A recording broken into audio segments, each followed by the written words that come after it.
If our enemies weren't already on their toes, now they are. The Air Force just launched a hypersonic nuclear missile off the coast of California. It was just a test designed to demonstrate the readiness and lethality of our military.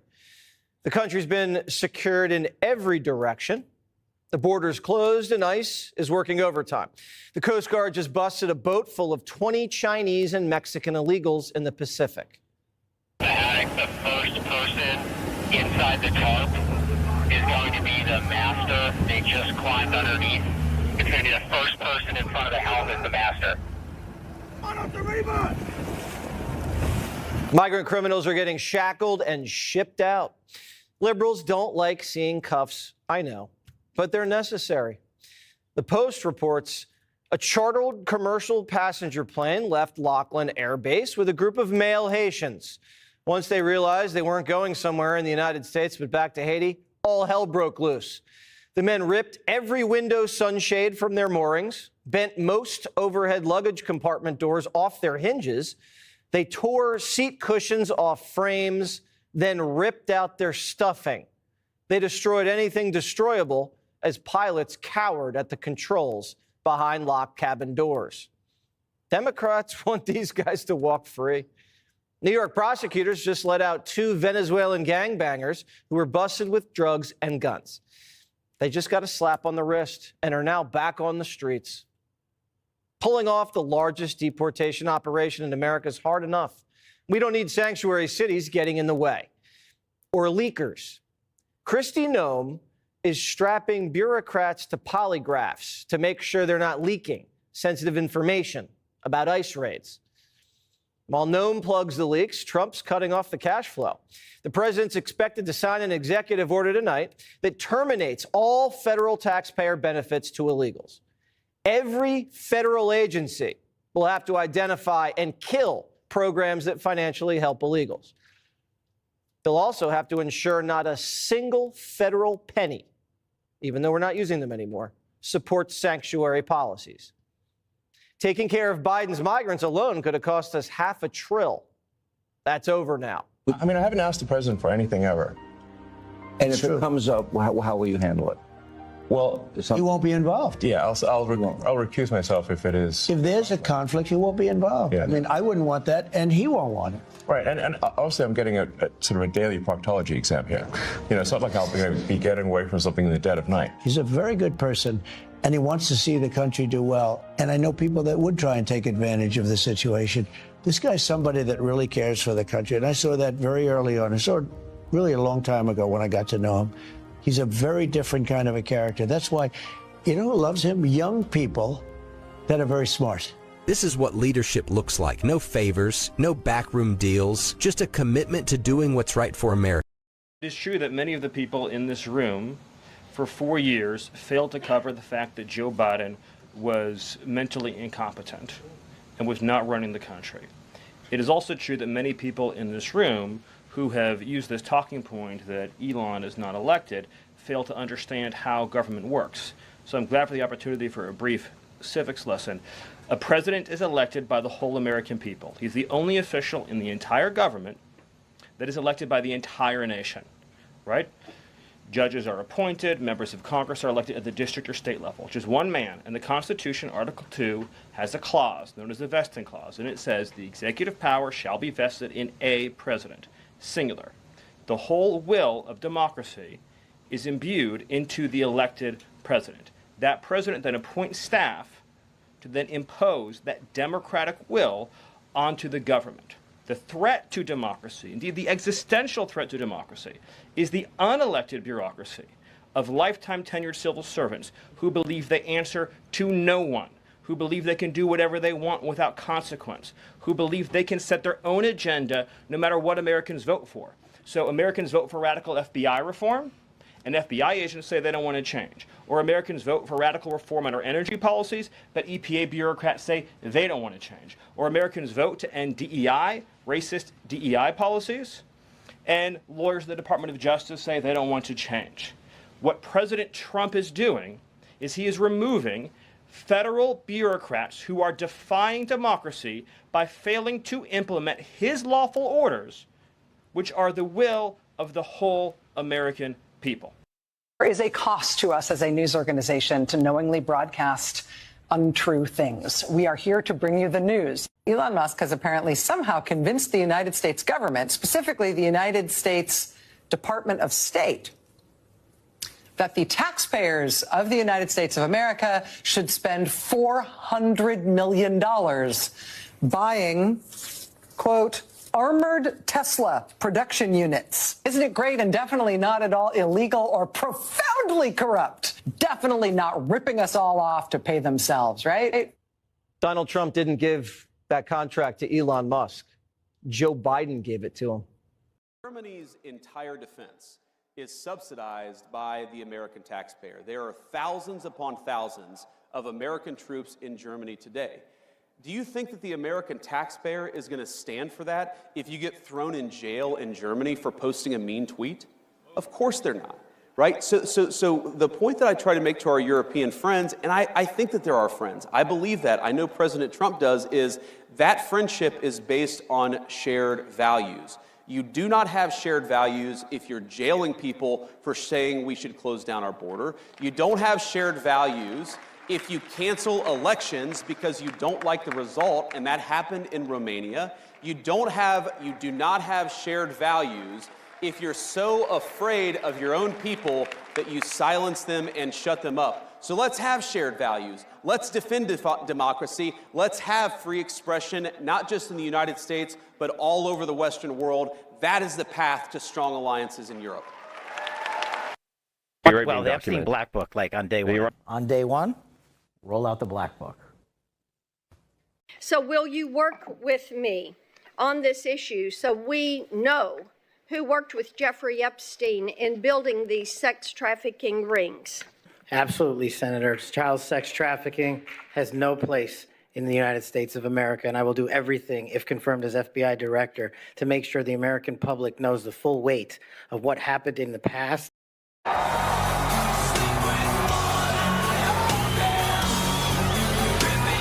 Ladies and gentlemen, please welcome to the stage, Kash Patel.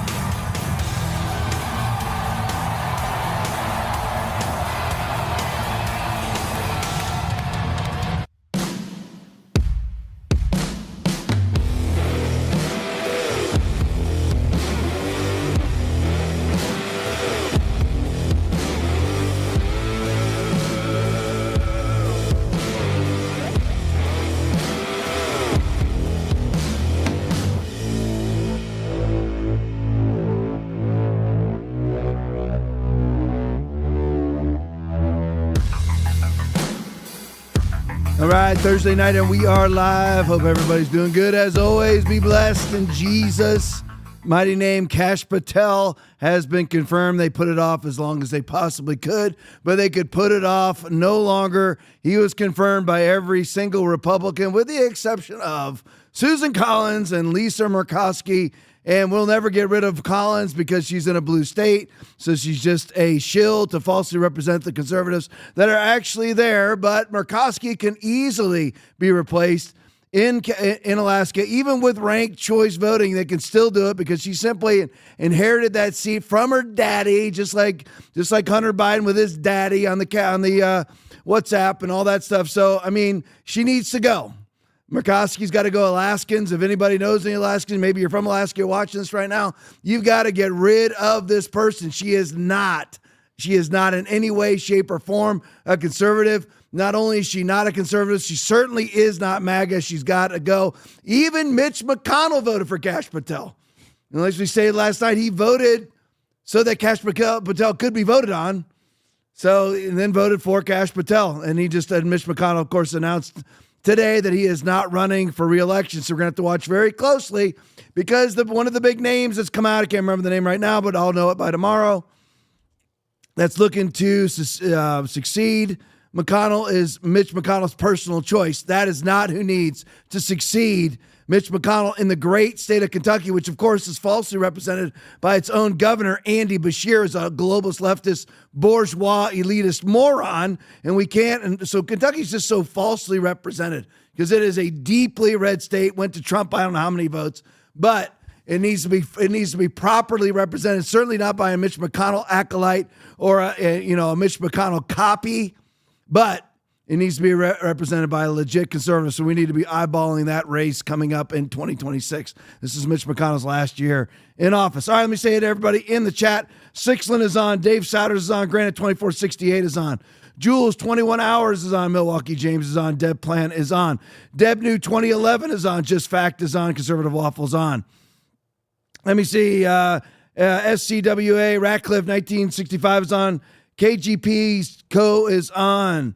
Nate Dad 1 is on. Sheila K is on. Waterline 48 is on. 46 is on. Salty Gonads is on. Peg McGroin is on. Big Jim Go Blue is on. JD Wool is on. Leon Fish Puppy's on. Judy Anita is on. Sunwoo 45 is on. Joans is on. K4 VMS is on. Mike Griffith is on. DC 941 is on. Golfmaster 1 is on. Let me see. Keeper 1376 is on. Robin Aroni is on. Sexy Ponies on. Luann 5 is on. A. Wethy is on. Neanderthal Soup is on. Confederate 1 is on. My Broken Heart is on. Milwaukee James is on. The Picket Fence is on. Prayer Works 2 is on. Lisa Kinzer 1960 is on. Conservative Warrior 65 is on. Let me see here. Hassle Free TV is on. Ambully's on. Clean Sanchez is on. Hanslick Donovan is on. Luann 5 is on. Mom for Boys is on. Let me see. Scooter 8887 is on. USA Abbey Girl is on. Scooting down. TJ T1 is on. Vicky Lynn is on. Producer Aaron is on. PD Frank 1964 is on. Uncle Wally is on. The Great 8 T1AU is on. All right. Supergirl 21 is on. Love you guys. Appreciate each and every one of you. Hope you're doing good. All right. So Kash Patel is now the head of the FBI, is director of the FBI. There are so many things as they pop into my head tonight. I'll probably end up talking to them, but I've got to get to my vaccine section, especially because Trump is now talking about outlawing the COVID-19 vaccination. Wow. I mean, it's big. Yeah. It couldn't be going any better than it is because Trump just had Albert Bourla at the White House. I don't know why he was there, but he was there. So CEO of Pfizer, for those of you who don't know, which I'm pretty sure all of you do, but he's talking about outlawing the vaccines, the COVID-19 vaccinations, because, for the last 4 years, the 15 days to flatten the curve, people have been in his ear telling him these things. So, but anyway, back to Kash Patel. There's so many things that he's going to need to look into, and I'm sure that he will. But we have to make sure that we don't avoid things that have lost steam. Okay, there's not a lot of steam behind the Hillary Clinton emails, but they need to be looked into. There's not a lot of steam behind the 2020 election, but that needs to be looked into, or it's going to happen again. There's not a lot of steam behind the false accusations of Navarro, Bannon, Flynn, Stone, Matt Gaetz. Not a lot of steam behind those things right now because all of us are rightly very excited about the positive things. But when you're director of the FBI, you're really in a non-political position. He doesn't need to go out there every day and campaign. So you can stay behind the scenes, and he needs to be looking into these things or they're going to happen again. I mean, you look at the epitome of hypocrisy, and it's hierarchical hypocrisy from Adam Schiff. He's probably the biggest vocal opponent to the appointment of Kash Patel. And this is a guy with a 10-year preemptive pardon, and for the first time really in history since Nixon. And before Nixon, there were none. So it's really kind of the first time in history, second time in history since the 1970s that we've even had preemptive pardons. And Schiff is walking around with a preemptive pardon talking about how unqualified Kash Patel is. I don't believe Kash Patel's ever been the recipient of a preemptive pardon. But like Adam Schiff and his false reading of the Ukraine phone call into the record of Congress needs to, when he made up his own version of the phone call from Donald Trump to Volodymyr Zelensky and the whole Ukraine, the entire Ukraine hoax, impeachment hoax, that needs to be investigated. Adam Schiff needs to be criminally prosecuted for these things. And we cannot lose our fervency for prosecutions because I'm telling you, it's either prosecute them or you will be prosecuted. It's as simple as that, as we have now learned. The rules have changed. They have changed since 2015 for the last 10 years, for a decade. The rules have changed ever since John Brennan decided to bump dozens of Trump campaign officials from the CIA headquarters in Langley, decided to bump them. That's the genesis of the collusion hoax. Yes, you had the Hillary Clinton, hiring a Fusion GPS, hiring a Perkins Coie, Mark Elias, and then, of course, Fusion GPS, Christopher Steele, Igor Danchenko, all of that angle, too, because there's many tributaries to that river. And where it actually began, nobody actually knows, but it began with the CIA and it began with Hillary Clinton. All those people need to be criminally charged. Christopher Steele needs a warrant issued for his arrest. And maybe they won't allow him to go from the UK, but he needs a warrant issued for his arrest. Because he's perjured himself numerous times, not in our courts, but at least in theirs, and he needs to be criminally prosecuted. And there's so many other areas. Of course, everybody behind the Mar-a-Lago raid needs to be criminally prosecuted. Everybody behind Jack Smith's investigations and Jack Smith himself and Tanya Shukin need to be criminally prosecuted. At minimum, when I say prosecuted, I'm encompassing both investigation and prosecution. If it turns out they didn't commit any crimes, fine, I'm fine. I want pure transparency. I want pure honesty, pure integrity. We're not like the Democrats. If nobody committed an actual crime, we're not going to conjure up a crime and drag them into a red jurisdiction and try them for a crime that doesn't exist. Alvin Bragg needs to be criminally prosecuted. Matthew Colangelo needs to be criminally prosecuted. Lisa Monaco, Merrick Garland needs to be criminally prosecuted. Christopher Wray needs to be criminally prosecuted. Those that caused the Fed insurrection on 1/6 need to be criminally prosecuted. And I know about, and I just forgot his name, Jake Lang, or I can't remember his name. But anyway, the 1/6 guy that got kicked out of CPAC. Some of you might be wondering, why isn't Tom spoken about that? Because I wait on those stories. Because I wait to see what exactly happened. For those of you who've never handled police calls in your life, it is never exactly what you think it is when you arrive on scene. It never is. You have to investigate. You have to see what's actually going on. I don't know what happened. I don't know if someone shot their mouth off. I don't know what happened yet. We'll find out as time goes on. And if he was just summarily kicked out of CPAC, then we'll have to, for absolutely no reason, then we'll have to address it and see what the deal is with it and go from there. Because I don't know, and I don't agree with rejecting J6ers. Here's my thing, though. I want everybody to understand I've always had a very balanced approach when it comes to J6. I know that it was caused and instigated by Nancy Pelosi, Chuck Schumer, Mitch McConnell, Muriel Bowser, Joe Biden, Kamala Harris. It's a Fed insurrection, Christopher Wray, NGOs, the State Department, Anthony Blinken. I know all that, and I know that it was a Fed insurrection, but there were still conservatives that did stupid things. I mean, we all need to acknowledge that when you see a broken window and there's glass everywhere, Aaron, should you crawl through it or not? Probably not. Probably not, okay? Because it's been broken. Yeah. All right? And, that's the whole thing. No matter what, you shouldn't be crawling through the window. Ashley Babbitt never should have been shot, but she never should have been where she's at either. Okay? I mean, that's just the way that it is. It doesn't exonerate Michael Byrd, but it's still, you have to speak honestly and not give sainthood to people who don't deserve sainthood. Because people, if you're sitting at Nancy Pelosi's desk or you're carrying around the podium from the Senate, okay, I mean, come on, it doesn't belong. Well, it's the people's house. No, it's no more the people's house than your state capitol. When it's locked, it's locked. It's not yours to enter into. It's the way that it is, folks. It's like a school. A school's yours, right? You paid for it. You break into it in the middle of the night. Is that a crime or is it not? It's a crime, just to let you know. 25 years law enforcement. So I have a very balanced approach when it comes. Now, anybody and everybody that committed a crime on J6, their sentences never should have been more than a year, and most of them should have been a notice to appear with the release of a $250 fine for unlawful parading. That's 99.9% of quote-unquote criminal offenders. And Matthew Graves, also the D.C. U.S. attorney, needs to be criminally prosecuted for things that he's done. Many of the prosecutors, many of the judges in the 1/6, because even though I admit that there were some people were instigated, but if you entered into the Capitol, listen, I mean, it's through a broken door, okay? If you're invited in, then you got some ambiguity there. But people who committed crimes, but the bottom line is that there's also, you have to be able to have rationale. So if somebody did commit a crime, they should be tried for that specific crime, not conjured up stuff that ends up being overturned by the SCOTUS. not conjuring up a whole bunch of felonies out of one misdemeanor so that you can make an example out of people and put them in prison for 5 years when they should have gotten a $500 fine. That's what, so no matter what, anybody and everybody on 1-6, their crimes have long since been paid for. I mean, you got Enrico Terrio in prison for 22 years. He wasn't even in D.C. He didn't even commit a crime of any kind.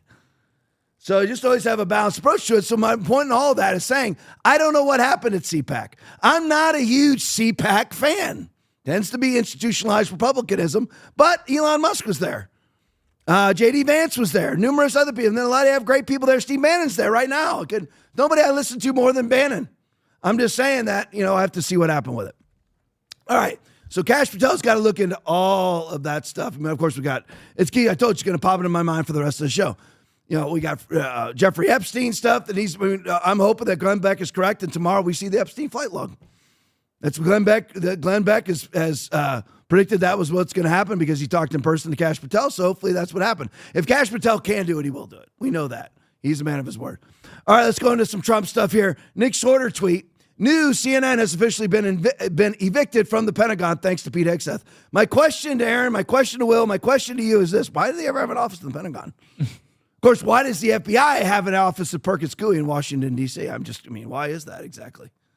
Why would CNN have their own office in the Pentagon so they could cover the Pentagon? They have a Washington, D.C. office. They can drive to the Pentagon. Why are you, and guess who's paying for this office? Aaron, can you guess? Me. Oh, that would be you, Aaron. Congratulations. and then they trash the office, of course, and as Nick Shore writes, and of course they trash their office on their way out. And guess who gets paid for that, Aaron? I do. Yeah, there you go. Yeah, you can just say me over and over again. That's fine. Yeah, so again, we get to pay for this. We get to pay for their entrance in. We get to pay for their vandalism. And we get to pay for all of their lighting and all of their electricity while they're in the Pentagon. Why are we paying for a private media firm to be housed inside of the Pentagon? But anyway, Hegseth, it doesn't matter. Trump administration's doing right. Pete Hegseth kicked him out. Exactly what should happen. All right, next one. Rapid response video. White House Deputy Chief of Staff talking about what Trump's doing at the border. Play it for me. Today, it is officially the law of the land at the conclusion of the congressional notification process that 6 Mexican cartels and 2 transnational gangs, Tren de Aragua, or TDA, and MS-13, so 8 organizations in total, are now formally designated as foreign terrorist organizations, which means that every single member of those organizations who operates on U.S. soil is now, as a legal matter, a terrorist, and they will be treated as terrorists. This is a sea change in U.S. policy. And this means the Department of Justice and the Department of Homeland Security, along with the rest of U.S. law enforcement and the Department of Defense, are now operating in a legal reality where these cartels are recognized as terrorists. And there will be a whole of government effort to remove these terrorists from our soil and to degrade their ability to threaten or undermine any American security or sovereignty interests. Border crossings, since the day he took office, are down 95%. I think it's almost impossible to even describe the scale and scope of that achievement. President Trump, within days of taking office, cut border crossings 95%. And those few who have dared to cross are being either prosecuted or deported. They're either facing significant jail time for trafficking, smuggling, harboring, aiding, impeding, or they're being immediately removed from our soil. Either way, at the end of the process, they are going home. He's re-implemented Remain in Mexico, and he has obtained historic cooperation from foreign countries all around the world in accepting their deportees back. And he has used the United States military to fully seal the southern border with a historic deployment of both active duty and National Guard troops, resumed the building of infrastructure. He has opened up Guantanamo Bay, and he's using military aircraft to carry out deportations all across this country. And ICE is joining with ATF, DEA, and FBI to carry out the largest deportation operation in American history. The criminals are going home. The border is sealed shut. America is safe, sovereign, proud, and free. We are a nation that everyone in the world understands all across this planet. You do not come here illegally. You will not get in. You will go to jail. You will go home. You will not succeed. This is the biggest and most successful change in any area of law enforcement that this nation has ever seen, and he did it in under 1 month. Thank you. Yeah, 1 month. 1 month, that's it. And the border was sealed pretty much shut in 3 days. And you can pull up numerous videos on Twitter right now, probably every social media outlet out there. They're currently building the wall at a rapid pace, too. I mean, it couldn't be any better. Can you imagine being a Democrat right now? Imagine being a Democrat, because in order for you to be against this, you have to be for Tren de Agua. You have to be for MS-13, because now Trump has designated 6 cartel organizations and 2 gangs, the 2 gangs, MS-13 and Tren de Agua, as terrorist threats. They are now considered to be terrorist organizations. So now they can be targeted by the United States Marine Corps. They can be targeted by the United States military, because they have been designated terrorist organizations inside and outside the United States. And of course, the president of Mexico comes out today and says, the United States is not allowed to carry out military operations in the continental Mexican in Mexico. What are you going to do? That's how you have to think along those lines now. We are in a war that is governed by law. We are in a world that is governed by lawlessness. So here's the thing. You need to reach across the border. We did it in Pakistan, right? Did we not do it in Pakistan with SEAL Team 6? Did we not go in there into Pakistan and get Osama bin Laden? Did we ask permission to go to Pakistan? No. Aaron likes it when I go, no. No. So you know what? I don't care what the president of Mexico says when she says we can't conduct military operations inside of Mexico. Screw you. We'll do whatever you want. You've been conducting paramilitary operations inside the United States by flooding our borders with illegal migrants. So we'll do it inside your country too. We got a good target in there for an A-10 attack warthog. It's going down, baby. And we didn't have to ask permission in Pakistan. We're not asking permission in Mexico. You don't like it, then stop trading with us. And we'll miss out on 0.08% of our economy by not trading with you. No problem whatsoever. So this is a great thing. And just imagine being a Democrat, because you would have to be opposed to the border being 95% shut. I thought we needed comprehensive border reform. Tom, you always talk about this. Yeah, I know, but it's gone up from 93 to 95 now. I thought we needed this. I thought we needed Cuckboy Langford's, again, Republican out of Oklahoma. I thought in cooperation with Chucky Schumer in their border security bill, I thought we needed comprehensive border reform. No, all you need to actually do is enforce the laws that are already on the books. And one of them that isn't even on the books, and that is that your border is yours and it's always secure. Nobody's ever allowed to cross your border. It is actually a military operation to illegally cross your border, and you're allowed to close your border with or without force as you see fit. So, imagine being a Democrat right now, because you would have to be in favor. If you're against Donald Trump, that means you're in favor of not designated Tren de Agua a terrorist organization, or MS-13, or the 6 cartels as terrorist organizations. That means you're not in favor of the border being 95% shut. That's what Jamie Raskin has to run on right now. That's what he has to run on. All right, let's go next. Let's go to Ukraine for a little bit. This is a little sideshow from Ukraine, but it's a story I didn't know about till today. Most of you probably already knew about it, but I didn't know about it. Tucker Carlson Network video. Rest in peace, Gonzalo Lira. This is the United States citizen reporter that was killed in Ukraine. Play for me. One thing most Americans didn't get a lot of was actual news from Ukraine. What was it like to live there? What was happening inside that country that we were supporting and paying for? But on social media, there were a few people reporting from within Ukraine, and one of them was an American citizen called Gonzalo Lira. The Russian economy is sailing on, sailing on. The European economy, people are starting to die of hypothermia in the UK. And so everything that the West has thrown at the Russians has boomeranged right back at them. So what happened to Gonzalo Lira? Well, for posting that video and others like it, he was arrested by the government of Ukraine, the one that we pay for. And then he was let out, and then he tried to leave the country. I will definitely be sent to a prison labor camp where I will most certainly die. And my intention is to cross the border, get to Hungary, and in Hungary, I'm going to ask for political asylum. So either I will cross the border into Hungary in the next couple of hours, or I will be arrested again and God knows what will happen to me. He never made it. 5 miles from the Hungarian border, 5 kilometers rather, from the Hungarian border, he was arrested. The Biden State Department is uninterested in the fate of this American citizen. In fact, of course, they support his imprisonment. And no one in the national media seems interested in his fate whatsoever. Now, of course, that was done during the Biden administration, not during the Trump administration. We all know what would have happened if we had an imprisoned reporter, a United States citizen inside of Ukraine right now. He would have been released before Trump even took office out of fear of Trump. We know that. So this was all on before Trump was around. So here you have a report. Now remember, and I know all of you hear this all the time on this podcast, but we're supposed to go fight for the democracy in Ukraine. We're supposed to send, Trump says now $350 billion is what's been spent in Ukraine. 250 at least from us. For go fight for democracy against the evil invasion of the non-democracy authoritarian dictatorship of Russia, which arrests far less people for speech than Great Britain, who wants to fight in Ukraine for democracy.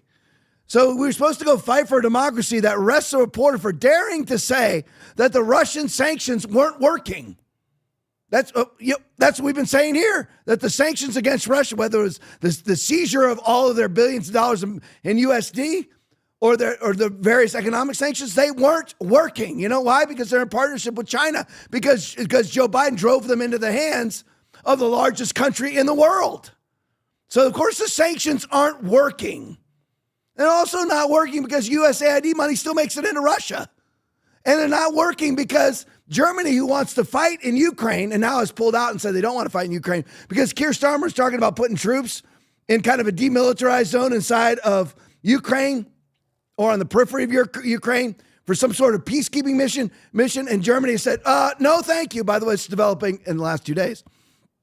And Germany said, no, thank you. I wonder why Germany would say no, thank you to that. Because Germany receives most of their oil from Russia. But they want to fight in Ukraine against Russia for the sake of democracy in a country, Ukraine, that kills reporters for saying that their sanctions against Russia weren't working. So he's dead now. Go to the next one for me. Here's his last tweet that he put out. Right now, I'm about to try to get out of Ukraine and seek political asylum. And this is his last ever communication. Either I'll cross the border and make it into safety, or I'll disappear by the Kyiv regime. Okay, I thought they were, okay, so no media except for one TV station that's dedicated to Zelensky propaganda. He has 4% approval in the polls. No media, no opposition media, no opposition parties. All 11 have been banned. No Orthodox Church and no elections. Does that have any traits of a democracy? It's just like when they call you and I Nazis, when we have no traits of being Nazis, and the people who are calling us Nazis have all the traits of being Nazis.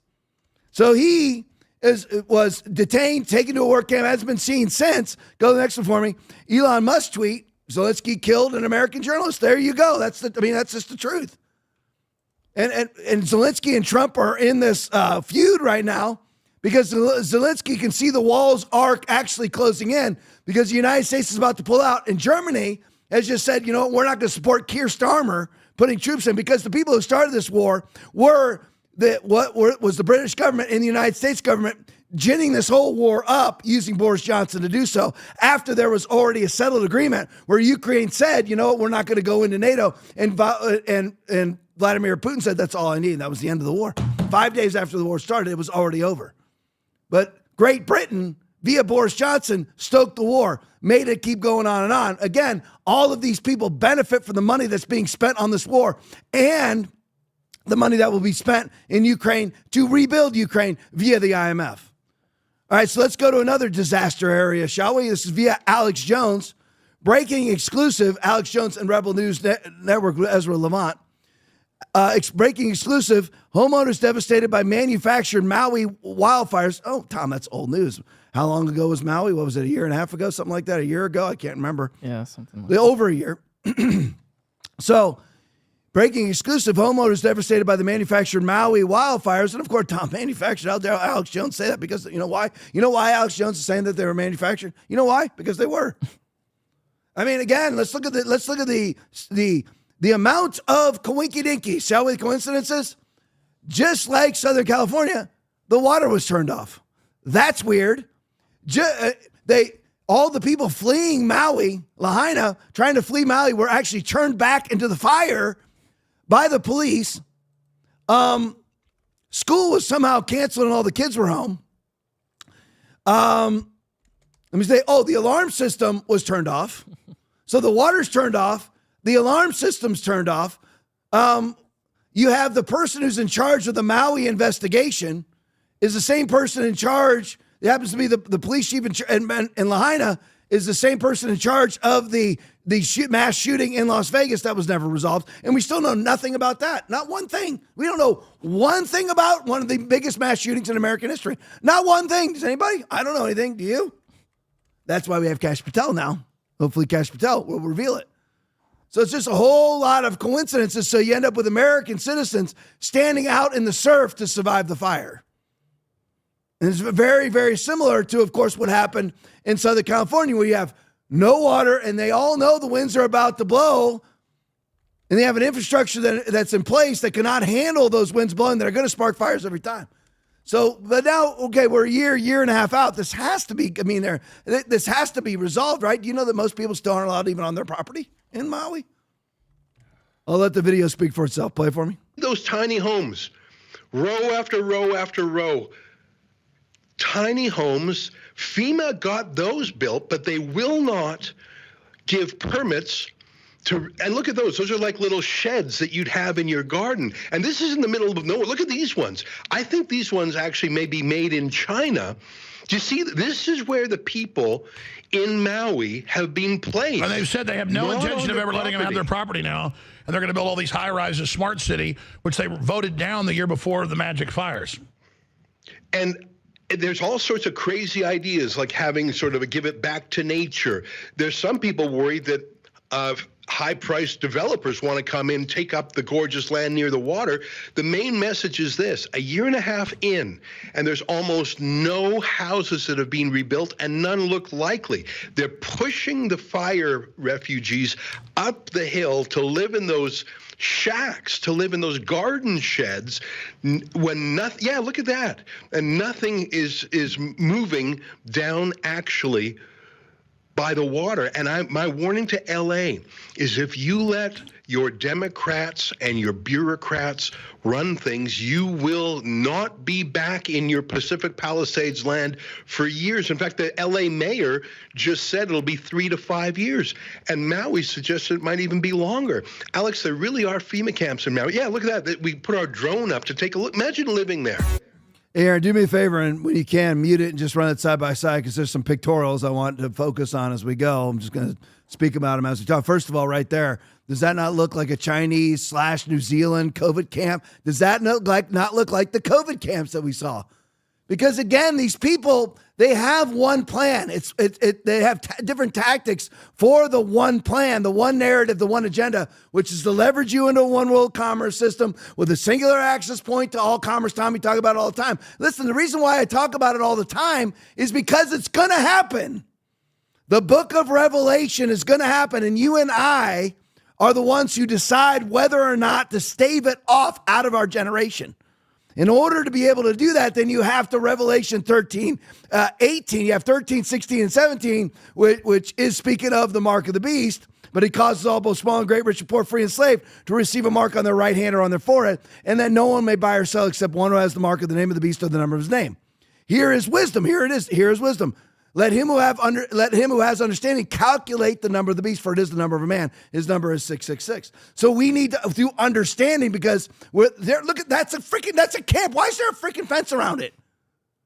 This is a freaking COVID camp, because all they do is duplicate themselves over and over again with their one tactic.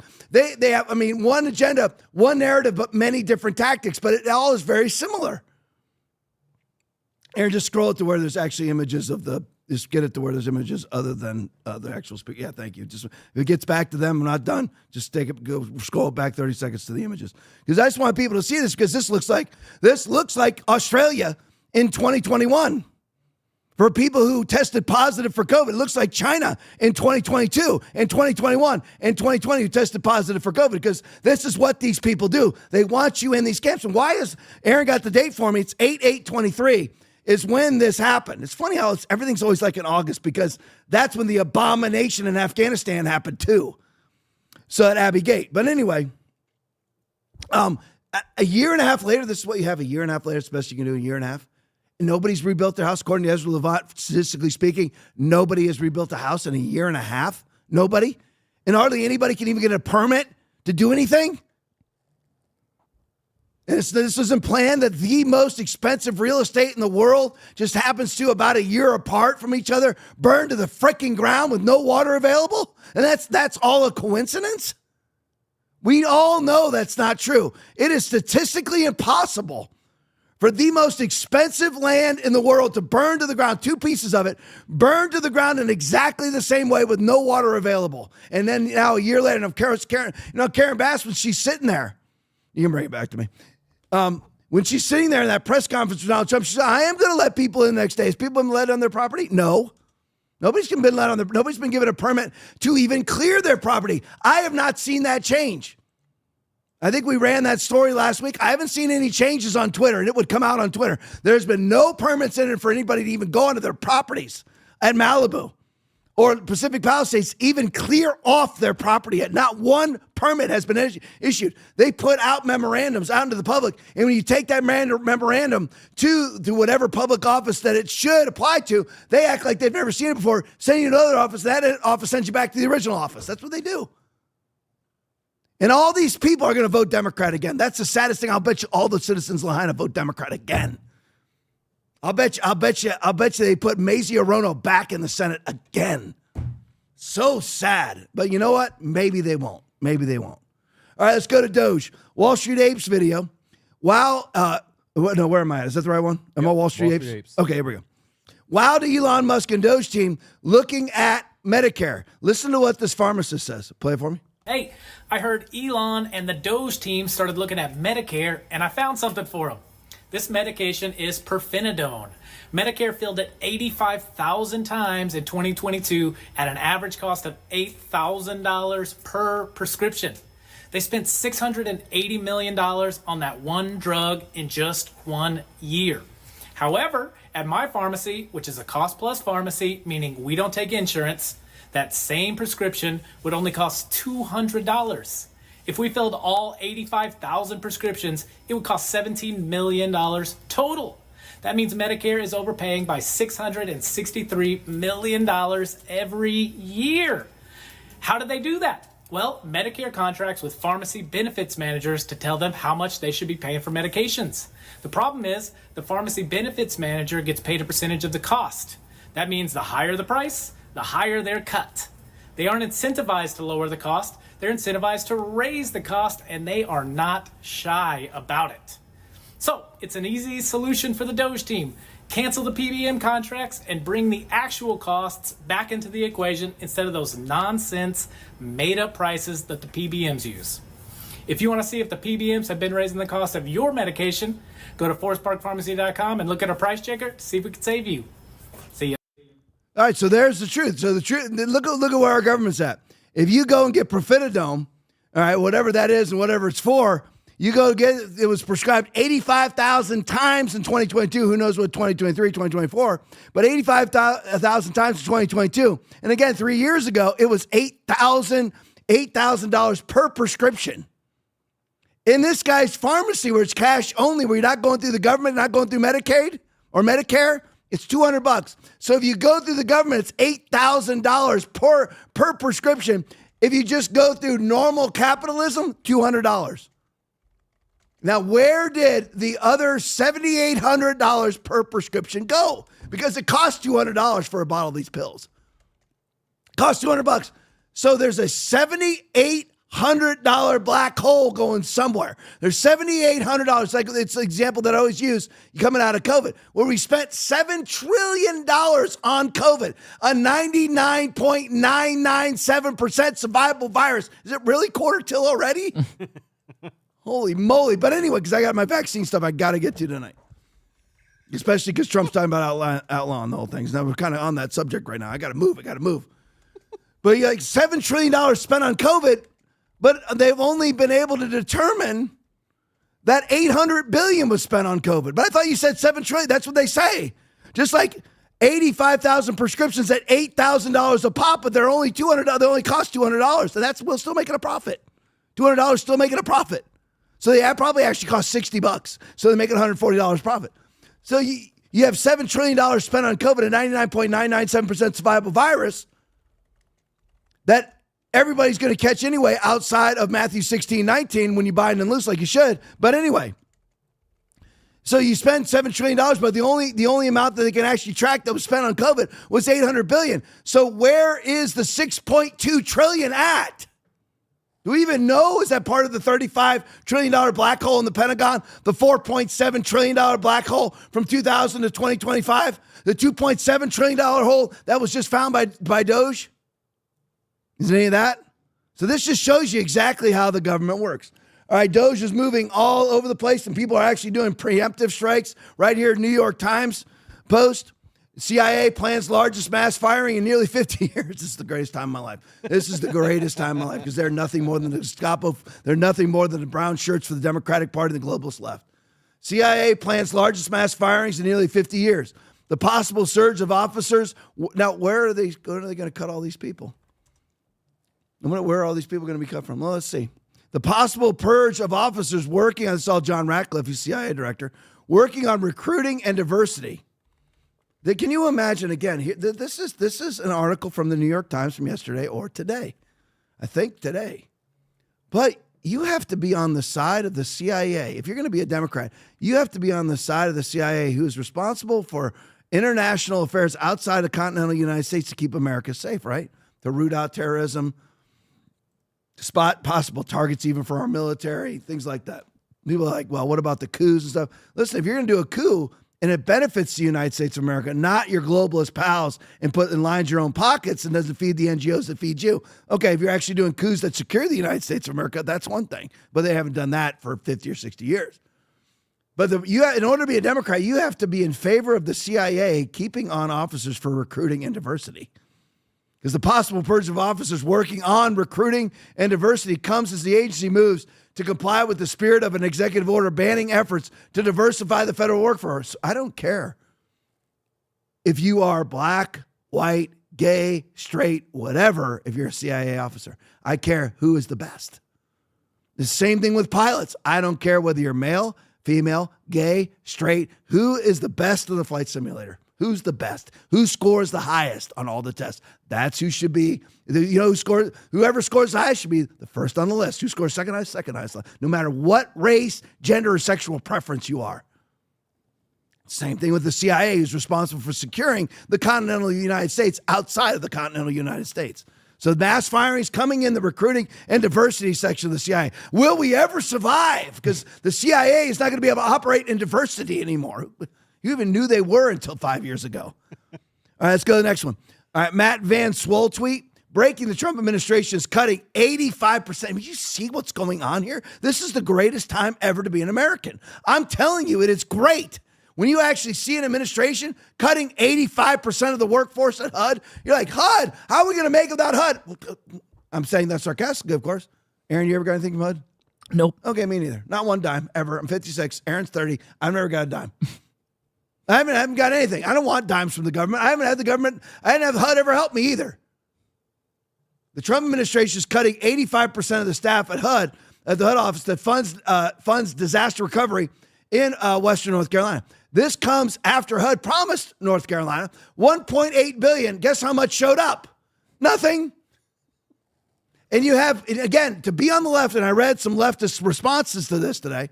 They're like, by doing this, Trump is, with hurricane season approaching in 4 months, what are we going to do without these employees? Well, what Trump has done was cut their workforce from 936 employees to 150. Now, they're like, what are we going to do? Do you think that these 936 employees, Trump's cutting it down to 150, just like he did with USAID from 14,000 employees down to 300?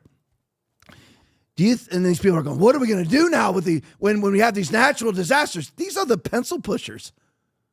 These are the people that are being cut, are the people that are making sure you have diversity hires inside of HUD. These aren't the people who are down supplying water in disaster areas. These aren't the workers on the ground. These are the people sitting in those marble buildings in Washington, D.C. that are 70% empty because most of these people don't show up to work every day. Most of these people show up to work twice a month, the last day of the month and the first day of the month, so they actually only have to show up in town because they live out of town once a month, once every 2 months. And they're the ones being cut. And you have Brian Krassenstein. What are we going to do when the hurricane season strikes? These aren't the people down there driving water trucks. That's all contracted via private companies. These are the pencil pushers. I think we can live with 150 pencil pushers instead of 936 pencil pushers. I think we can live with 150 facilitators. These aren't the workers. These are the facilitators. These are the people that are called for the workers. These aren't the rescuers. And most of the rescuers, by the way, are state and local officials. They're not feds. We already saw it. Speaking of Western North Carolina, we played the videos on this podcast of the FEMA response. And I know FEMA and HUD are two different things, but the FEMA response was absolutely abysmal. We have yet to be able to find one video of a FEMA official doing one positive thing in Western North Carolina. Not one video. And the left is, what are we going to do with disaster response? Because Trump is cutting 84% of the staff. He's cutting 84% of the people who are supposed to make phone calls about disaster recovery, not the people who actually conduct disaster recovery. We don't need 936 people. How did it work in East Palestine, Ohio? How did that disaster recovery work? How did it work down here for the hurricanes? How did HUD work there? You know why we have a good response for the hurricanes in Florida? Because of Ron DeSantis, certainly not because of the federal government. I've told you 1,000 times, I had a giant piles of hurricane debris sitting right behind me for months. FEMA wouldn't ever come get it. That's their one freaking job. The one thing I ask them for my entire life from the federal government is you actually come and pick up hurricane debris. They don't do that, so we spent $8,000 and did it ourselves. So I have no interest in it. So I mean, that's what it is. Simply Trump cutting the pencil pusher, diversity hire, and the people hiring diversity hires, cutting that from 936 employees to 150. All right, go to the next one for me. Glenn Beck video. Why was the Tides Foundation, which is a Democratic funding organization, that's all they do is fund Democratic Party campaigns. Why was the Tides Foundation, a progressive dark money machine, receiving your tax dollars? Play it for me. The names that keep popping up, the Consortium for Elections and Political Process Strengthening. SEPS, where is that? Right here. Okay. They get $165 million of your tax money. Have you ever heard of them?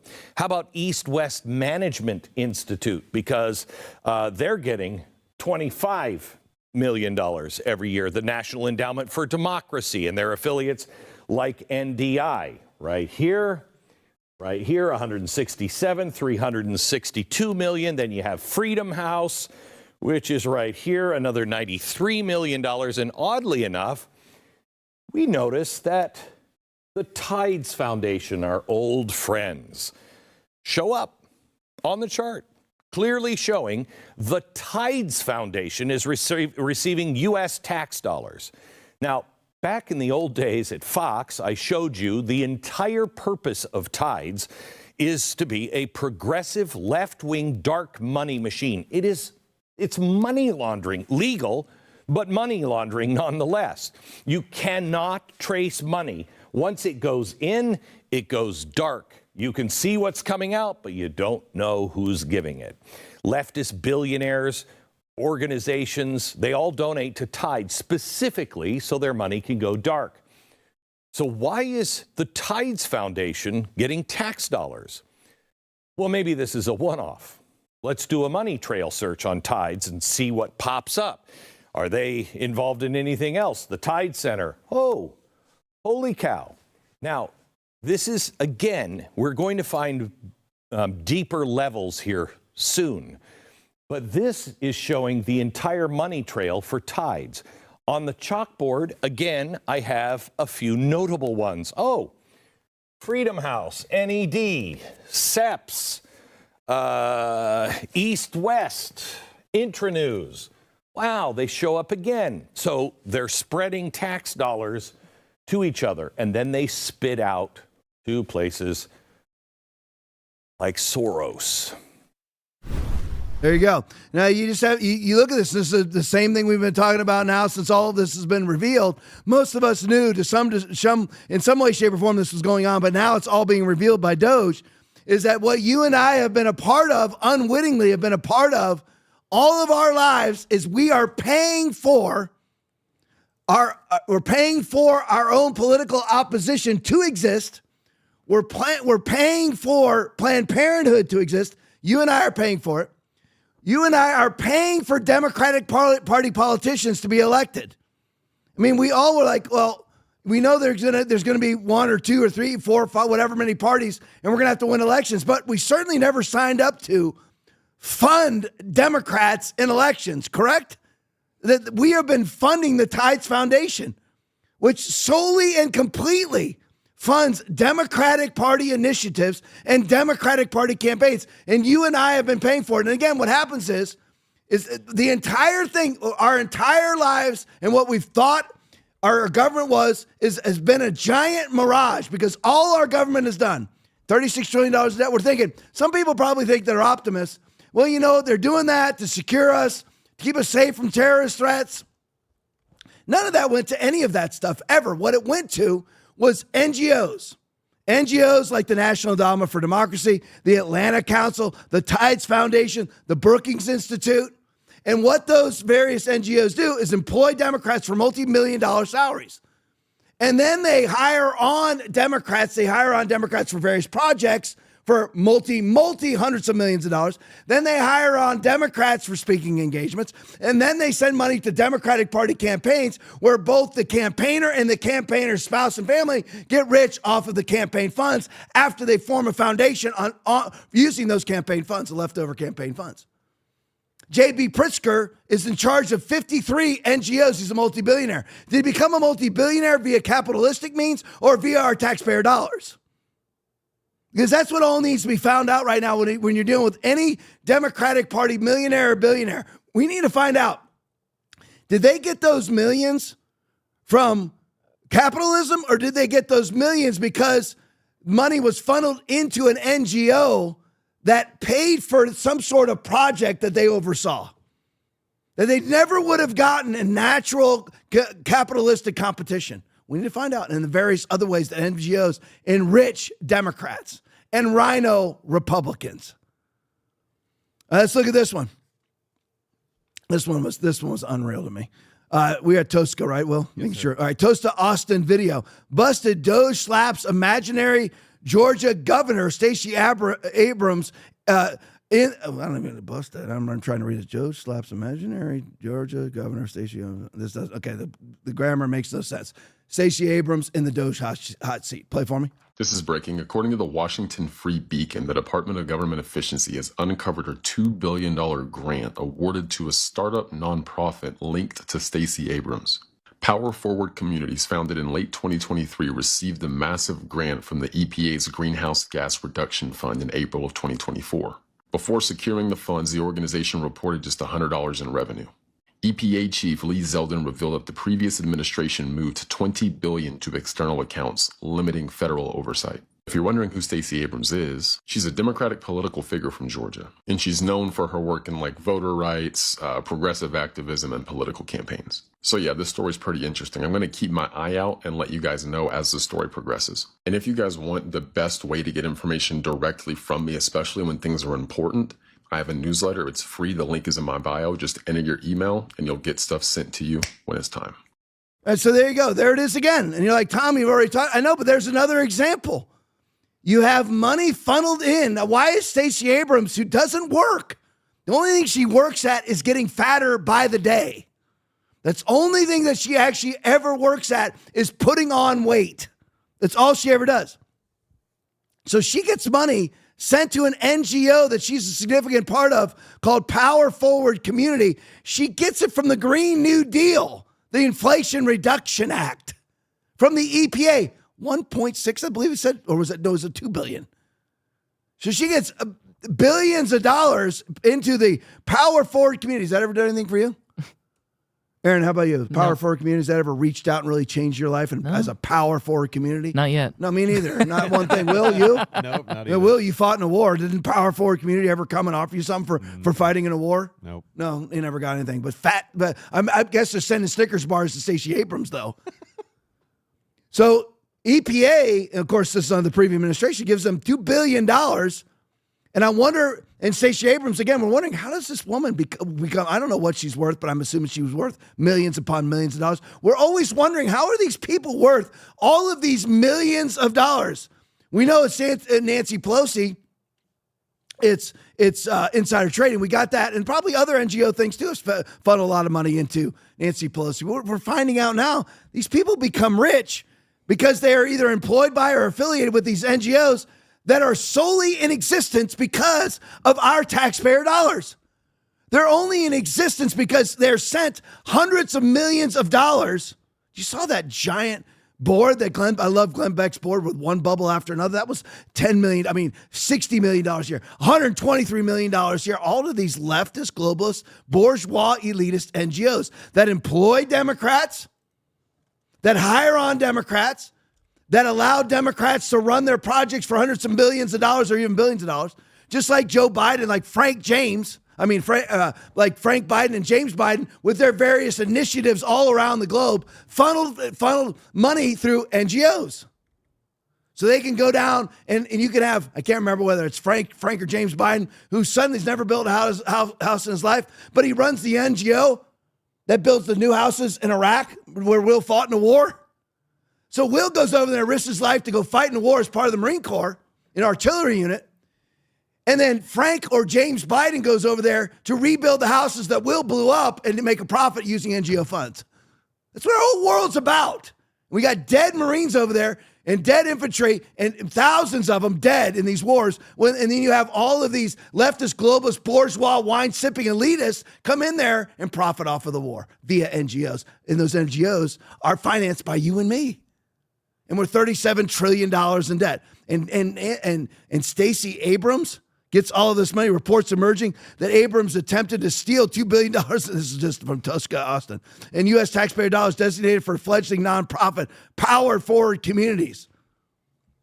And then somehow, I guarantee you, she's now a multimillionaire because she's getting paid an exorbitant salary to run in some form or fashion or is employed by powered forward communities. And you and I are paying her salaries to get fatter. All right, MAGA voice video. Look at how much Chuck Schumer is panicking. Play it for me. Joined by Senators Murray and Merkley, the dynamic M&M duo. How's that? No, the Northwest. Northwest dynamic duo. All right, well, this week will mark 1 month since Donald Trump was sworn in as president. In the first month, Donald Trump has waged a scorched earth campaign against the rule of law.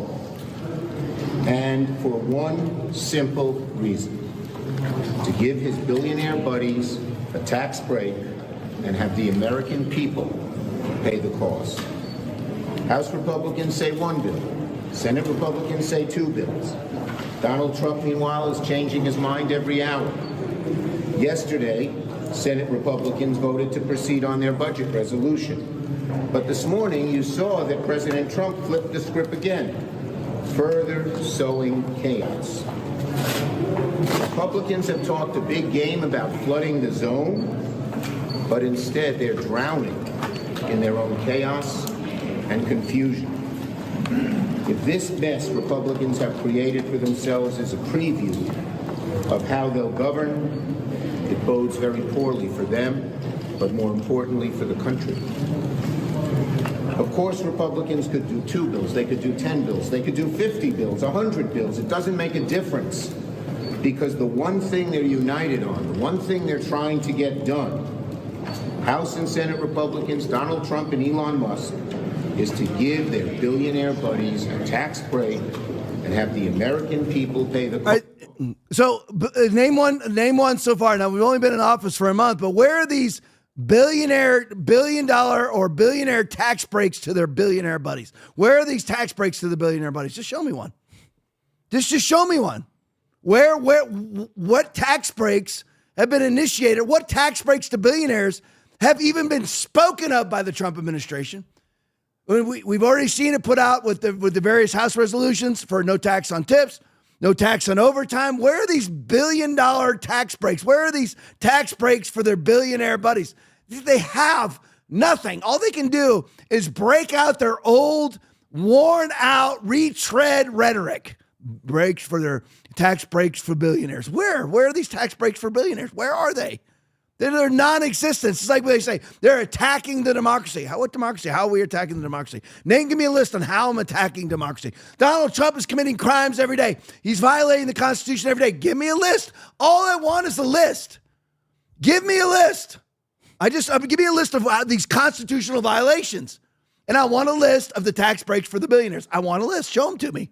There aren't any. All he can do is break out his old rhetoric. That's all that they have. Because what Chuck Schumer wants is the NGO money that's paying him, that's paying his families to just keep on flowing, even if it bankrupts the country. Because he's an older guy, he'll be dead before it bankrupts the country. That's what he's thinking. I'm going to just keep getting rich. It bankrupts the country be bankrupt after I'm dead. All right, let me get into at least a couple minutes of vaccination stuff because, Aaron, if you could put that one up, I need that one that I sent to you. That pic from Daily Mail. There you go. Just want to put this up here. Daily Mail, COVID vaccine faces ban for all Americans. A radical U-turn from the Trump team. Okay, first of all, you got RFK Jr., who's very anti-COVID vaccination. Got Navarro behind the scenes, very anti-COVID vaccination. And many others. J.D. Vance is vaccinated, but he stopped at the initial vaccination, never took any of the boosters because he wised up. And we were all kind of wondering about Trump, right? Because Trump was still about midway through the campaign, not even midway through the campaign, the very beginning parts of the campaign. He was still talking a little bit about vaccinations, and he even learned more today because when he introduced Albert Bourla at a gathering at the White House, he got resoundingly booed by the people in Trump's orbit. So Trump now knows, and Trump knows what's going on. He knows statistical data. Listen, Trump knows Edward Dowd. Edward Dowd, former BlackRock executive who runs the numbers. He knows Peter McCullough. He runs Peter McCullough and Edward Dowd. Their numbers slightly vary, but really they're pretty much the same. When you have in the age bracket demographic in the United States, you have a 40% increase in excess deaths. 40% more people are dying between the ages of 30 and 60 than what used to die. I would venture to say that was a problem. Because a 1 in 200 year event is World War II. How many extra people died during World War II? About 10% more died than normal. That's a lot when you have a global population of, at that time, 5 or 6 billion people, right? I mean, you have 10% more people die. That's a lot. That's a 1 in 200 year event. In working class America, between 30 and 60 right now, 40% more are dying than they did pre-vax. See, Trump knows all that. So Trump's thinking, you know what? Because he's not an idiot. He's not. He will never probably come out and say, you know what, in a real sort of clear way that I was wrong about vaccinations, even though he should. But at least these things are starting to happen right now. COVID vaccine faces ban for all Americans. A radical U-turn by Trump team. Hopefully that is what's going to happen. So let's do a little deep dive here in our waning moments. Hopefully I keep it waning moments. It's 10:07, but I cannot go to like 10:48 because it's vaccine. But I've got a whole stack on vaccines, and me launching into vaccines at 10:07 is a very dangerous thing to do. But I'll try to find a line so that Aaron and Will get home before midnight. All right, so here we go. MJ Truth Ultra video 911. I'd like to report a murder, is how MJ Truth Ultra put it. Dr. Paul Offit, noted vaccine pimp and whore, especially for kids. Dr. Paul Offit's smear campaign against RFK Jr. backfires spectacularly on CNN as Kylie Means obliterates and exposes him as a big pharma shill. Play for me. About childhood vaccines, number one. He talked about electromagnetic radiation, number two. He talked about pesticides. He didn't talk about the things that Callie's talking about here, which is things like obesity or over-medicating children or sugar drinks. I'm all for that. I agree with that. But you can have both. He gave a powerful speech about these issues. This is what Bobby Kenney's fighting against, Dr. Offit. As you know, you were the chair at the Children's Hospital, the Merck chair. It was like a NASCAR driver wearing their sponsors. Merck paid your $1.5 million salary. And this is what Bobby's saying, is that fundamentally Pharma can create good innovations, but they're foundationally incentivized for children to be sick. Pharma doesn't make money when children are healthy. The hospitals don't make money when the beds are empty. Chronic disease, just as a demonstrable statement of economic fact, is a great economic invention for the healthcare industry, which demonstrably makes money when patients are sick. And that's an incentive Bobby Kennedy is going hard after. I'm in Florida. I'm in a state senator's office right now. I'm actually lobbying for these state SNAP bills, which Bobby is really supporting, to get soda off of SNAP. I think the problem is that the public health community, the Merck shares of pediatricians, I mean, that is just insane. Merck does not have children's interests at heart. Merck itself has settled billions of dollars in criminal penalties for misleading and falsifying data in the past 10 years. Like, trust in public health? No, it's the public health leaders themselves. It's people defending with the record that's happening to health at HHS why cuts are bad. Of course we should make cuts. Of course the personnel should be changed. What's causing distrust in public health authorities is conflict of interest, like Dr. Offit taking millions of dollars from pharmaceutical makers like Merck while approving and recommending pharmaceuticals on ACIP committees.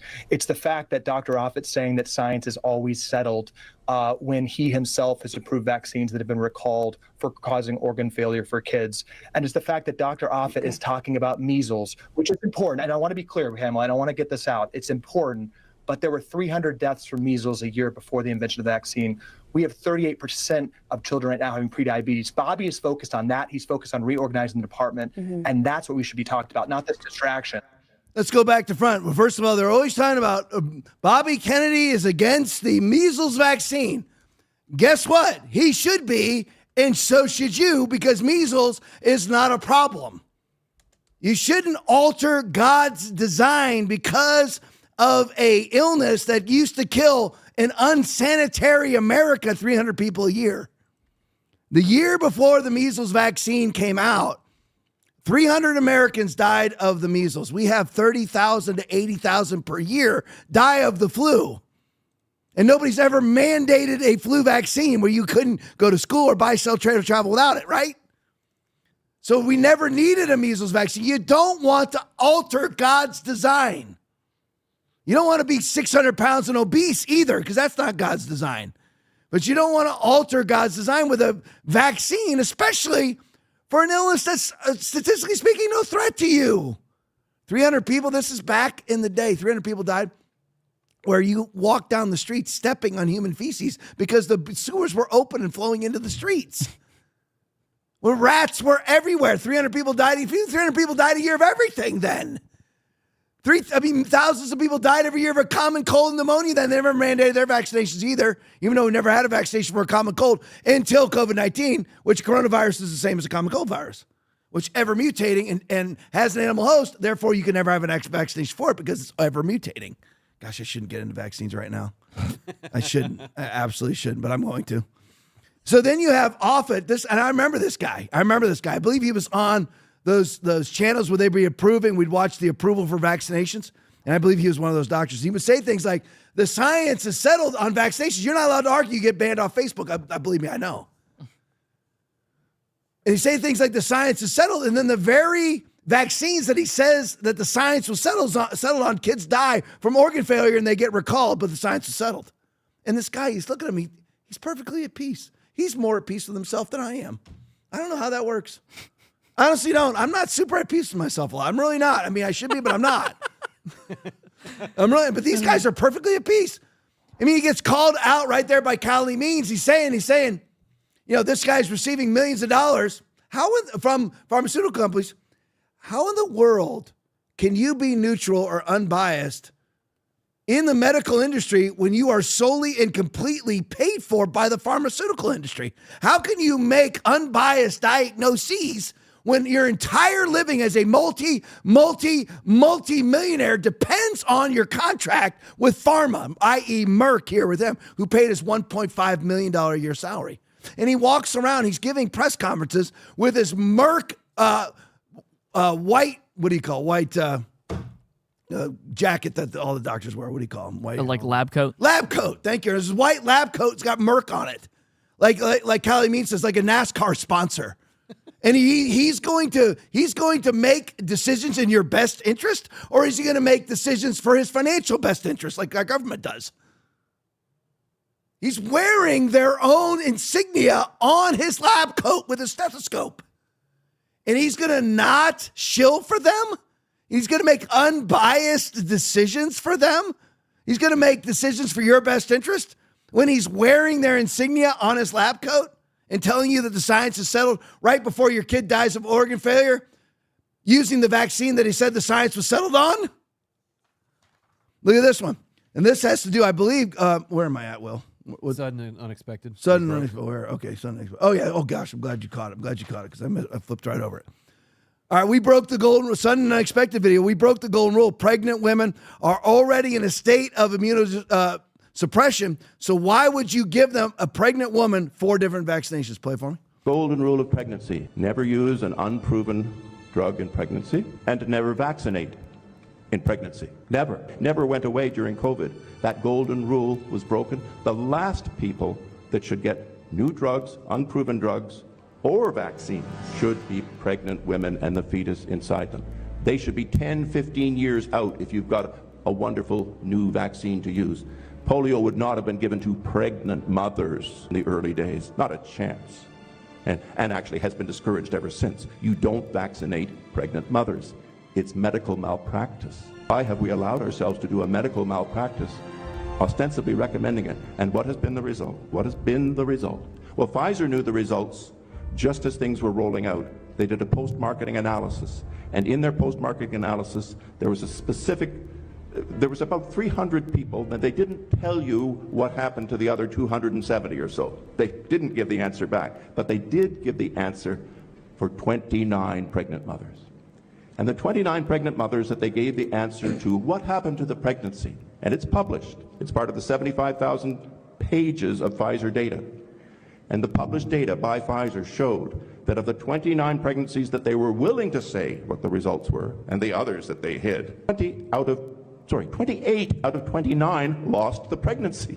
A horrific number. 97% of the fetuses were lost, of those 29 that they were willing to tell us about. Of course, they weren't really willing to tell us about it because they thought that these data would be hidden for 75 years. But the truth, when Dr. Naomi Wolf and others got to the truth, is that this cache of dear families who lost the ability to have this child in a ratio like that, 97% in that group lost. The actual real-world data, where it's really being spoken of and proven, hospital systems in Florida, hospital systems in other parts of the states that are being honest about it, show that 50 to 67% of pregnancies, while the woman has received the vaccine while pregnant, 50 to 67% of those pregnancies are lost, either early or late.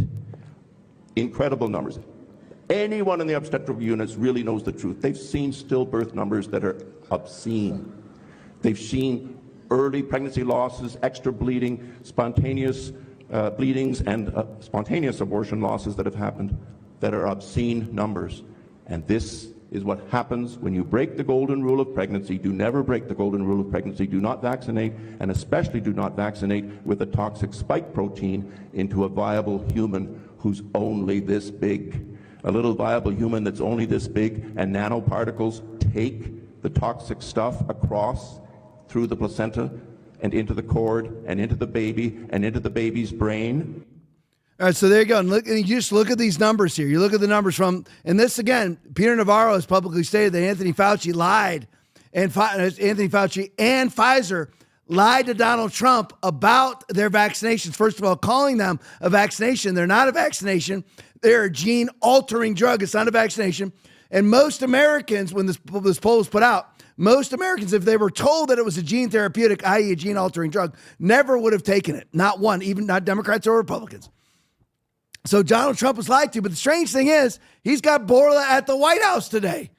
Albert Bourla, this is Albert Bourla, because he's talking about the Pfizer statistics here. Who knows exactly? The Modernas, I guarantee, are exactly the same. Again, Moderna partnered with the NIH in a fascistic partnership. But anyway, so you look at the pure numbers here with what happened here, just with pregnancies. And you had Rochelle Walensky out there whoring herself, pipping the vaccines to pregnant women. Specifically, it's almost as if it's on purpose for genocidal purposes. As you have the head of the CDC, Rochelle Walensky, going out in doing numerous press conferences pimping this to pregnant women when this was the actual results that she either knew or should have known about.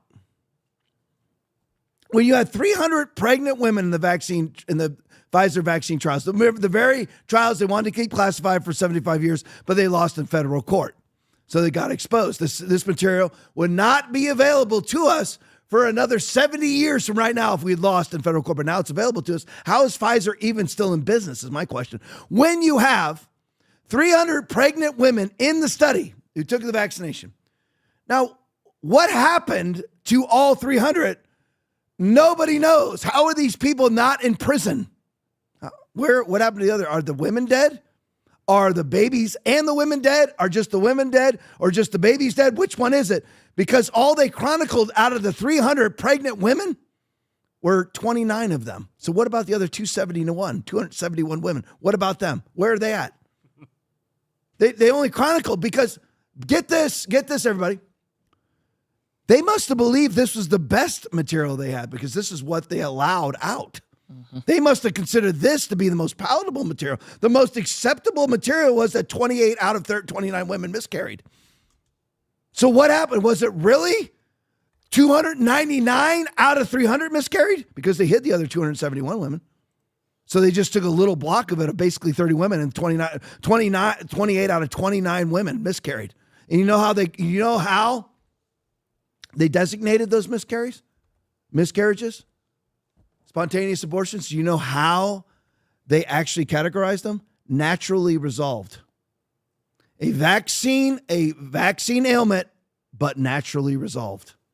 So the person had a vaccine side effect, and they actually put it down, negative vaccine side effect for the 28 out of 29 women who miscarried. They had a negative vaccine side effect, not the miscarriage.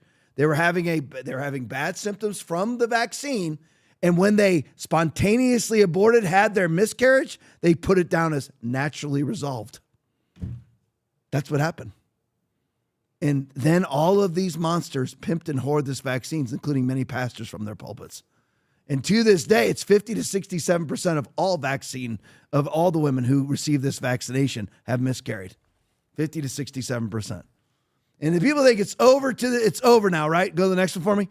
This will be the last one I do. Cincinnati Children's Hospital denies hard. This was J.D. Vance, relative, I believe. Cincinnati, it's older story, see February 12th. Cincinnati, but I had to put it out just in case people missed it. Cincinnati Children's Hospital denies heart transplant. Look at the date on the bottom. Aaron, what's that date? February 12th, 2025. Is this over then? Nope. Okay. 8 days ago. Yeah, 8 days ago. Cincinnati Children's Hospital denies heart transplant to 12-year-old girl related to J.D. Vance because she's not vaccinated against COVID to this freaking day. And you saw what the vaccines did to unborn children, let alone everybody else. All right, I'll end it right there. That's okay. Good. Man, I don't want to. I got so much on this freaking vaccine stuff.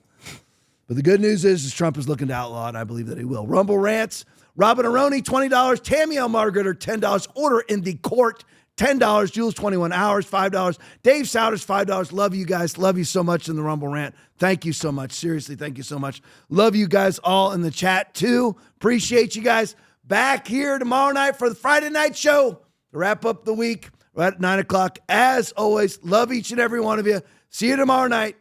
God bless you. You are healed.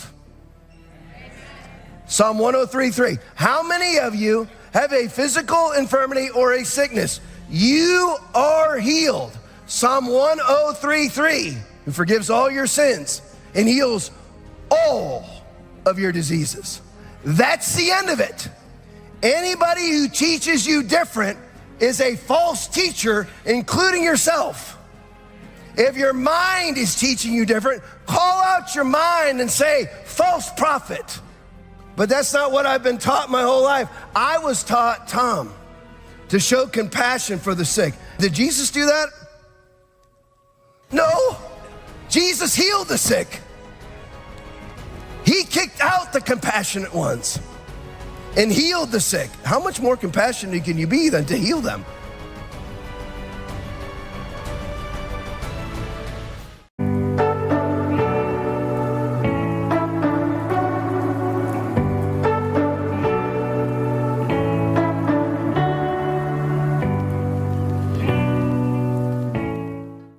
Thank you for watching the Tom Laipply podcast. We appreciate your support. As a special thank you, when you donate $25 or more, you'll receive a free TLP mug. Sip your favorite beverage while enjoying all the insights from our episodes. Your support helps us keep bringing you current events from around the globe. Donate now to claim your mug. I want to know the story about that. Like, is there any paperwork on who that guy actually was? I'd love. 'Cause that was not Joe Biden. That's a guy with a mask on. The mask things are real. I can tell you. I can tell you this from family experience. You can see them online. Oh, from family experience. Yes. Yeah. In 1967, let's just leave the family members out of it. But someone brought home a colleague from work, and the colleague had dinner and had coffee. And then at dessert, the wife was sitting there, had been talking to this person, and then this colleague took off his mask, and it was someone who the wife knew extremely well and had no idea. 1967. Whoa. So imagine what they can do now. The stuff that CIA lady shows on the YouTube video, I think that's just old. I mean, it's amazing. 67, that stuff already existed and worked. How come they couldn't get somebody Biden's height?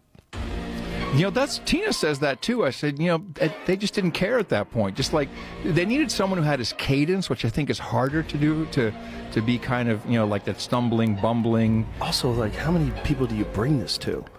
Like, and what is that guy doing now? He needs a podcast. That guy's dead. He's got no. That guy's at the bottom of the ocean. What gig does he have now? They took now? that guy fishing. I hope not, but it's possible. Yeah, so who knows? There's a lot of that going on. I mean, we've spotted throughout the years. Hillary Clinton I know she had a double.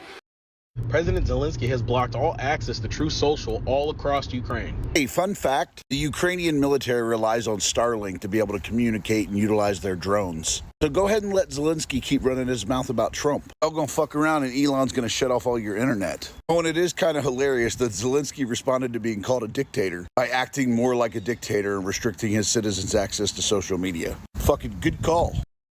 Did this individual have male genitalia? Yes. So you took a 6'2" serial rapist, serial child rapist with male genitalia, and he said, I'd like to be in a women's prison. And your answer was, that sounds great to me. Let me ask you something. The other women in that prison, do they have any rights? Is that a question you're Yes, asking me? the other women in that prison, do they have any rights? Of course. Do they have the right not to have a 6'2" man who is a repeat serial rapist put in as their cellmate? Senator Cruz, I considered the facts presented to me, and I reached a decision I asked you a based on what question. the law. Do they have a right not to have a 6'2" man who is a serial rapist put in as their cellmate? Do those women have a right to that? Elon, you have no right to take away Social Security benefits from millions of Americans over 120 years old. That's right, it's a constitutional crisis. That's right, Maxine. It's a threat to our democracy. Chuck, there is clearly evidence of fraud happening in Social Security. How else do you explain the checks going to people 140 years old? Who are these people supposed to be, vampires? Not exactly. But the answer is actually much simpler than fraud. You see, there are things in this world, dead things, many of them relying heavily on disability checks. Chuck, if dead people are receiving disability checks, that's fraud. Let's just say because someone is dead, that doesn't mean they're no longer eligible for Social Security. Are you guys trying to say there are ghosts receiving benefits? It's the only logical explanation besides fraud, which is clearly unlikely. Can you prove it to me? Yes, we can. Meet us at the Congressional Cemetery tonight at midnight. Maybe once you meet someone who depends on Social Security checks, you'll change your mind about cutting them off. Go ahead, Elizabeth. Right. Stopping fraud in Social Security is somehow anti-democracy. Who dares disturb my gay kissing? Oh, it's you. Where the hell is my Social Security check? I have bills to pay, you know. I'm working on it, Benjamin. You see, Elon, without Social Security payments, homosexual ghosts like Benjamin Martin can't afford to eat. Wait a minute. You're stopping my benefits because you think it's impossible to be 130? I'm 287 years old. You must be an idiot. Thank God I have highly ethical geniuses like Elizabeth Warren and Chuck Schumer to watch my back, or who knows what else you do.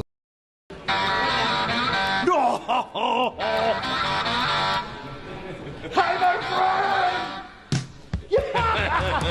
Hi, how you doing? Good, how's it going? Hey. I have a question for you. Thanks. on the day I was born. The nurses all gathered right on. Well, that's cool. The nurse spoke up to leave this one alone. We did. Look at me. And I was bad to the bone.